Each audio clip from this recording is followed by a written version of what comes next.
Hi guys, I'm Shmee. Hello to you and welcome back to the channel on what must be the perfect afternoon to test drive a new car. We're in the hills near to Bari in Italy. The weather is gorgeous. And excuse the cliche if I should start with this, but Enzo Ferrari once said, if you ask a child to draw a car, they'll draw you a red one. And today we're joined by a very red Ferrari Portofino. We're going to take it for a drive on the amazing roads around here, hear the soundtrack of the V8 as we go. But first we'll get started taking a look at the ins and outs, how the car has evolved from the California and California T that came before it. And generally, I think it's a gorgeous machine. I'm looking forward to showing you all about it. So let's get started taking a proper look at the new Ferrari Portofino. As we get started taking a walk around of the Portofino, the first thing you might be wondering is why on a day such as this with very strong sunshine, driving in a brand new convertible supercar, have I chosen to park it up for the start of the video with the roof on? Well, don't go away, we'll fold it away shortly, but let me explain because there is a very specific reason. So the Portofino features a retractable hardtop, so a two-part retractable lid that tucks away, folds backwards underneath the rear boot lid. It opens towards the rear, it tucks in. It actually still leaves quite a generous amount of luggage capacity as well. Ferrari very much positioning this towards versatility. But one of the challenges manufacturers have when they're designing cars with hardtops that fold away is keeping the car looking good when the roof is up. Now, genuinely, I think that the Portofino is the first car that looks like a real coupe, a properly good-looking car, even when the roof is in place. And that's before you fold it away and you've got the open-top 2+2 driving experience. So we'll talk a bit about the proportions, the design, and what has gone into this car. So it's quite significantly new from the California and California T. Those were introduced as a new market segment for Ferrari. This is the real next generation of that. It has 600 horsepower from the 3.9-litre twin-turbocharged V8. We'll take a look in more detail at that as well. But the big thing to me is the looks of the car. It is more aggressive. It is sporty, but not antisocially sporty as they like to put it. It's still acceptable in terms of looks. There are some tribute design elements and styling that come from the Daytona. So you'll notice it has a higher, longer front bonnet. The windscreen line has been pushed towards the rear, but it has these distinct sections from body, from a high waistline, and the roof canopy towards the back. As we come around towards the rear, it has a very, very wide appearance from the rear boot lid spoiler and the positioning of those tail lights as well, right out towards the sides. That works very well to me with the new fastback styling. So on the boot lid, you have these continuation of the buttresses that come down towards the back, which is what gives it this roof line that runs right down towards the rear of the car. So how exactly standing here you envisage that folding away, I'm not entirely sure. We'll check it out again very shortly. But also down here, the quad exhaust pipes, familiar aggression from Ferrari. It is a sports car, but one that can be used for all purposes. So they were saying California introduced new customers to the brand. Portofino will potentially introduce even more new customers to Ferrari's brand as a front-engine GT.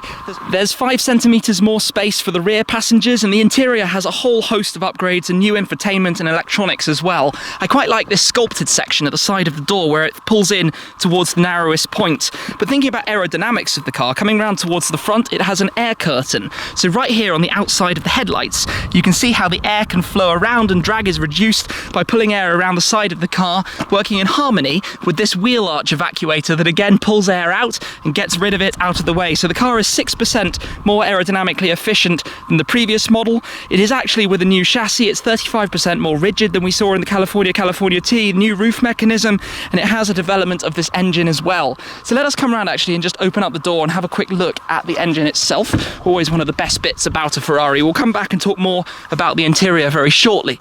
So, lever under the centre of the steering column. We'll come back around here. I should point out this colour. It's Rosso Portofino, a colour developed specifically for this car, a pearlescent deep metallic red. A very, very nice colour. And also, Portofino itself, named after the very pretty and elegant Italian coastal town, a place I've visited before, and it is lovely. So where is the catch in here? Always the first fun task. There we go, got it. Open up the engine bay.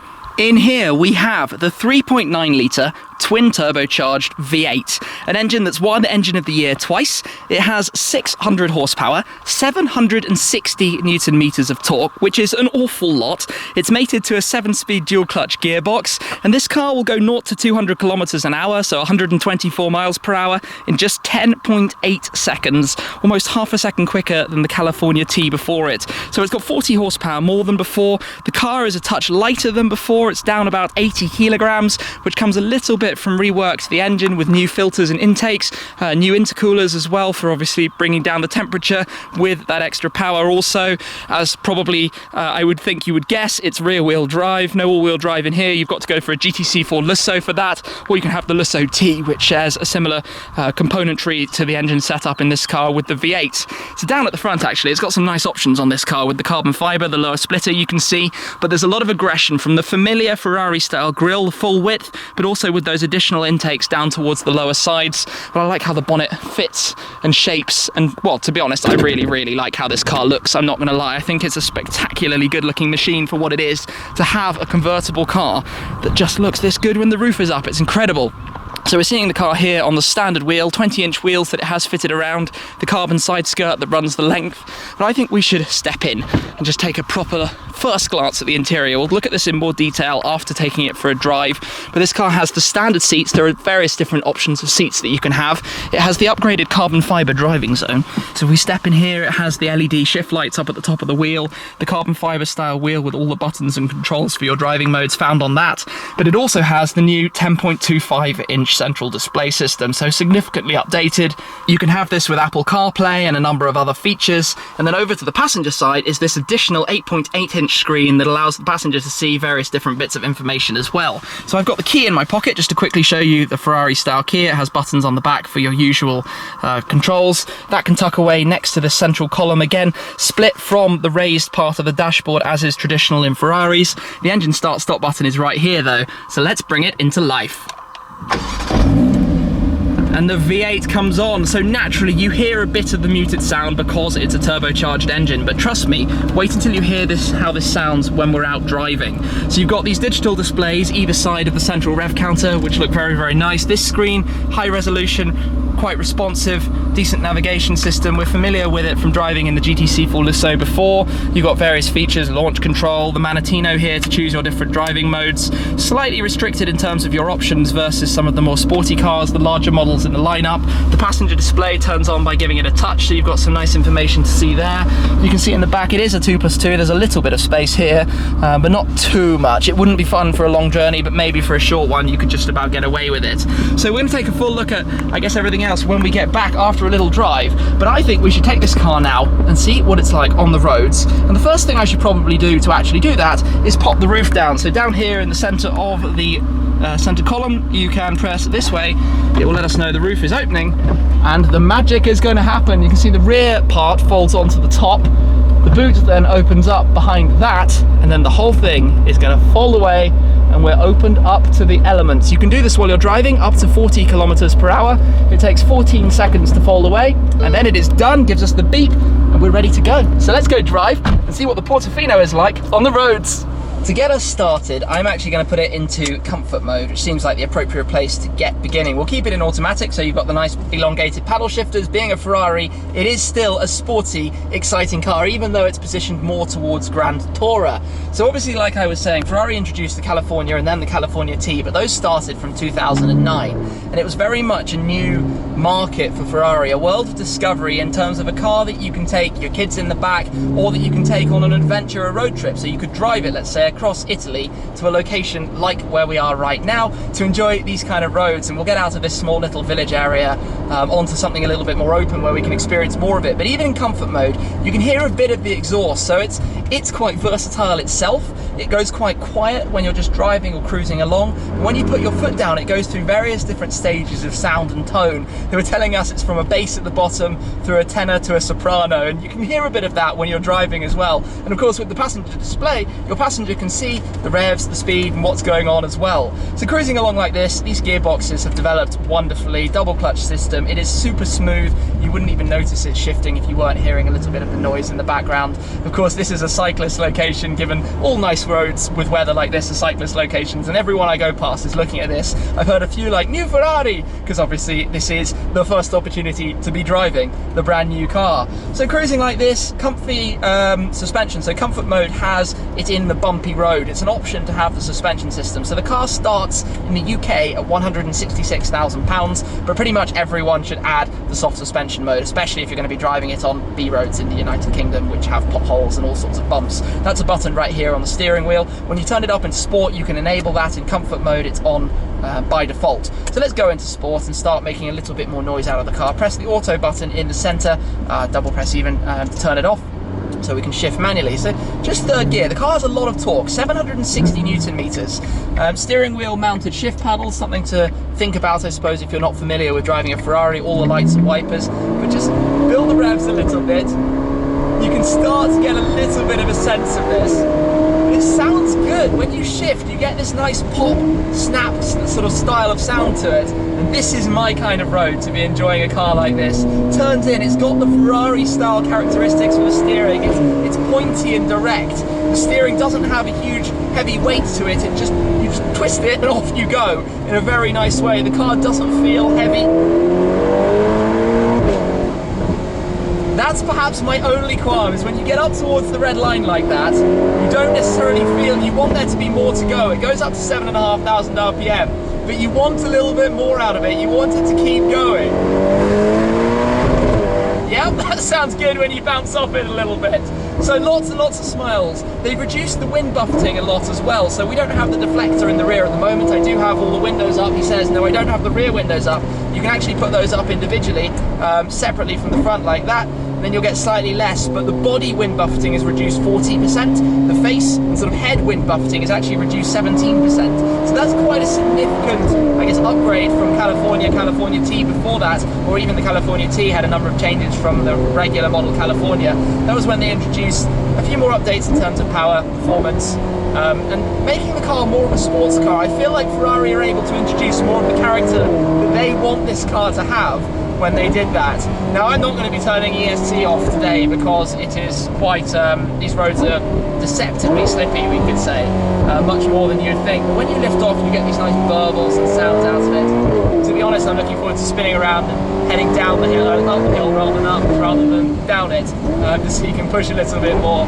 Brakes, very good. Ferraris always come with ceramic brakes as standard, so even though this is the entry-level model, if you can call it that, the base standard model Ferrari, it still has ceramics. The shift lights on the steering wheel are awesome. This road is phenomenally awesome. This is exactly where you want to come with a car like this. You can drive it across the continent gently. They claim a 740-kilometer range from the fuel tank, which is quite frankly huge for a supercar, for a sports car. So long distance driving is possible along with all of your luggage. There's a through load system in the back. We'll see more of that. But I'm going to spin around and come back uphill. There's not much better than driving an open-top Ferrari in Italy, honestly. It's such an experience. Now, I'm trying to think what are perhaps the disadvantages outside of the slightly muted engine sound. I'm sorry to say it, but that is the one thing that bothers me against the world where we had naturally aspirated engines that just screamed a little bit more like the 458 Italia. Don't get me wrong, it's a brilliant engine. This amount of torque and how quickly it gets moving. The turbo lag is virtually non-existent. You would have no idea that there was any at all, that it was turbocharged really if it wasn't for the sound that it was making. Just the response is crazy. And the torque, as we hear the sound of the exhaust off the rocks, the torque is just out of this world. So clearly it's savagely fast. It's quicker than really any human being actually needs a car to be. I think the car does a lot for me in terms of the image, the styling, because it's a little bit sportier. They're saying it's not gender specific. The California always had, I guess, a slight image in that respect, whereas this, I feel, is much more neutral. It's much more a car that anybody can drive. Let's say a family can be going out in, either the husband or the wife can be enjoying. I think the steering I like an awful lot. The suspension could probably actually be even firmer. It's quite, I mean, we're on very smooth roads right now, to be fair, but it's very smooth. I think you can get away with dialing it up a little bit more for enhancing turn-in and driving characteristics. It has lots of technology in terms of computer systems, controls that are looking after everything while you've got them turned on, of course. Maybe the roof could work at 50 kilometers an hour. That would be a little bit nicer, because obviously then you've got town speeds rather than having to slow down a touch. As you enter a town, you can put the roof up or whatnot. We'll have a look more around the luggage and general interior side of things as well, but let's just enjoy the last bit of this road for the moment. Down to first gear.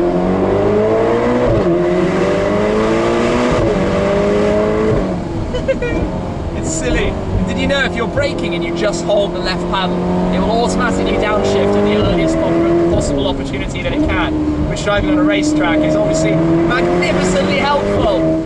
I probably need to be speaking a little bit louder so that you can actually hear me, but my word, this kind of road, this kind of car, Italy, Forza Ferrari.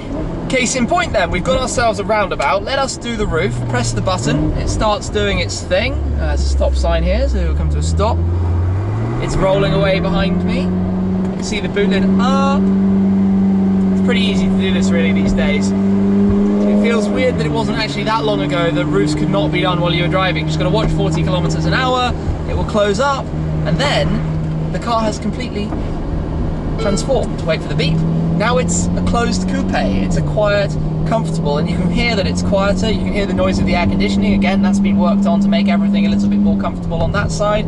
Put it back into comfort, go automatic, and it will do its thing, you know. It will sit in 7th at some ridiculously low speed that doesn't make any sense at all. But that's where, I suppose, this is the everyday Ferrari. This is the Ferrari that you can use for all purposes. And they were saying that many California T customers, for example, have been using them as versatile everyday cars that are still sporty and fun to drive. These are the keywords that we've been hearing in the presentations and discussions about the car, and it very much ticks that. I like looking at the door mirrors. I love looking at the colour of this car outside when you're just looking at any view of it. You've got a decent visibility amount of view. You can see around the arches, look through the swooping arches, through the rear window. For a convertible hardtop, there's a great view backwards. You can see an awful lot, so that has to be said, that works very well. Maybe thinking about it a little bit now that we've got the roof up, there's still a fair amount of buffeting. I think that was something I thought about when I drove the California T before. I went on a road trip with one that you could feel quite a lot while you're in it. But I want to show you more of the ins and outs inside here. So let me find somewhere where I can pull over and run you through a little bit more detail about what's going on inside Portofino. Before I switch the car off, let us open the roof back up, because I haven't actually shown you what this car looks like from the outside with the roof open. So we'll get that done. It's just going to take a moment. I can see more bits of the mechanism as well while we're doing this. One slightly confusing thing is that the switch is arguably difficult to work out which way it presses, but it's part of this neat center console. We'll run over that again in a little bit more detail, but there we go. The car is open, so you can open the windows. Traditional Ferrari has the buttons in the center. Put those down as well just to get the full look of the car, the clean sweeping lines. So I want to talk to you a little bit more while we're here, and firstly actually let's just pop it in neutral, and I need to do this with both hands. There we go, we're into neutral, pulling both paddles just so we don't slide anywhere. The electronic handbrake is down here, but if you turn it off in first, it engages automatically. So what we've got here obviously is the yellow central rev counter, revving up to 7.5. I like the way it goes all up the way up to 10. The gear indicator shows in the center of that. The left side display, you have a number of controls that you access through here. So for example, status information, trip details, VDA, which tells you a little bit more about the driving modes and how the car is currently set up, turbo information, so you can see the pressure of the turbo. It doesn't show you anything when it's in neutral, and then lots and lots of settings. Then status, you've got things like your voltage and power and that side of things. So what else do we have? Down towards the left we have obviously the lights settings. You have your mirror controls out there on the door, your memory settings here, and also a button to open the boot should you prefer. Nice carbon fibre side sill, Ferrari logo on it as well. The standard seats have some elements of electronic control. You have more seats with more options available as well. And then the carbon fibre driver zone, which comprises of the carbon surround around the rev counter, the carbon fibre shift lights you have across the top, and obviously the carbon fibre for the centre of the steering wheel as well, with plenty of control. So your indicators that you can now push with a finger as well as just with your thumb the traditional way, lights, bumpy road, start, phone controls, Manatino, wiper settings similarly to the lights, and indicate the other way. On the back you also have controls for volume and next and last track and that kind of information as well, so that's quite nice to have on there. So coming over towards the centre, there's an air vent through here, the diffuser that sends air around depending how exactly you have it configured. Quite a smart, clever system. The air vents, it cools very, very quickly. You notice that. The infotainment system here is not going to work because I was just reversing, so let's actually turn it off. Comfort access, the steering wheel moves up. You can see in here that you have a number of things. If we go home, you have access to your radio, media, navi, phone, settings, lots and lots of things in here. Perhaps that could be a touch faster, to be honest. Maybe it could move around ever so slightly quicker. But it's a nice big display, lots of information. I like the way it's integrated, it's quite neat. Gives a little bit of the floating tablet style, but fits with the styling of this car. Then the passenger display, I said we'd come back and talk a bit more about this. If we go back, you can see lots and lots of things in here. If we go to performance, I think that's probably my favourite, you have the live rev counter. So if I actually do that, start it back up, you have literally the rev counter. A tiny bit of lag, I would say, tiny bit, but not overall that bad. Nice to have. And the passenger also has this nice foot kick plate as well. Car has the upgraded sound system, the JBL system, but let me actually step out now and show you what the car looks like roof down. And I'm aware that quite unusually we've got a long way into this video, and this is the first time you're seeing the convertible parked with the roof down, but that's half the fun, isn't it? I think now it looks beautiful. It's very, very elegant. Those high rear buttresses, you can see there's some protective film on here for where the roof touches, so you have a bit of colour inside, and you do see that in the rear view mirror. It's quite nice as well, but gives it a very smooth, sleek appearance, especially parked up like this. I love those prototype Italian number plates. They always look very, very smart. So I have to say, honestly, I think it has to be the best looking car of this class. I think there's no, I guess, discussion about that, especially roof up, roof down, either way, to be honest. It's aggressive, but still elegant and still smart. So let's have a quick look at some other areas. So for example, the rear space, you can see with the seat in my position, a small child could fit their legs down there, but you'd need it a bit further forward. I have driven a California T with 4 adults in, so it can be done, but not necessarily the comfiest. If we come back here and open up the boot, the button is there, releases, folds up this way. You can see, of course, the roof is tucked away in here, but you still have good access underneath where you can fit a number of pieces of luggage. You can see the through load system where the seats open up at the back, to allow you to feed things all the way through, but you can fit 3 trolley bags in here, and this cover, when the roof is back up on the car, moves upwards to give you even more luggage space. So for the long hauls, you've got the room you need. Back here, the specifications plaque of this car, all Ferraris now coming with their factory spec inside the boot, or the front boot if it's a mid-engine car, which is quite a nice thing as well. We've got more optional carbon, these inserts around the lights. There's soft close that latches the boot down. Like I said, we're on the 20-inch standard wheels. There's an optional twin-spoke wheel. We've got the new Pirelli P0 tyres. Goodness, what else can we show you? The Scuderia shields, I think it's an absolute must, but this colour for me is the right one for this car. Well, there we have it, a detailed look and first drive in the new open-top Grand Tourer from Ferrari, the Portofino. It's an elegant car named after a very elegant town, and a lovely thing to be driving roof down in the Italian sunshine, the way that it should be done. So when I first saw the car, I was impressed by how it looks. I've been impressed today by how it drives and the whole package, and I really think in this segment, this has to be the ultimate expression of enjoying open-top motoring. It is a lovely, lovely thing. I like what they've done in terms of the appearance, making it a little bit sportier, but not necessarily over the top, giving it distinct design looks, but still maintaining the Ferrari styling. And this colour, Rosso Portofino, is a wonderful, wonderful choice. It looks very nice, and I recommend to take a good look at thinking about that if you're out there thinking about purchasing one of these yourself. Anyway, guys, I hope you've enjoyed the video. A first proper look around this new car here at the launch in Italy. I've certainly enjoyed driving it, so a big thanks to Ferrari, and as always, a very, very big thanks to you for watching the videos. I hugely appreciate it, and if you'd like instant notifications on new videos, if you want to be the first to see them when they go live, make sure to click the bell button to turn on notifications down below. But as always, thank you again, thank you very much for watching. I'll see you again in the next video. Thanks, I'll see you then. Cheers!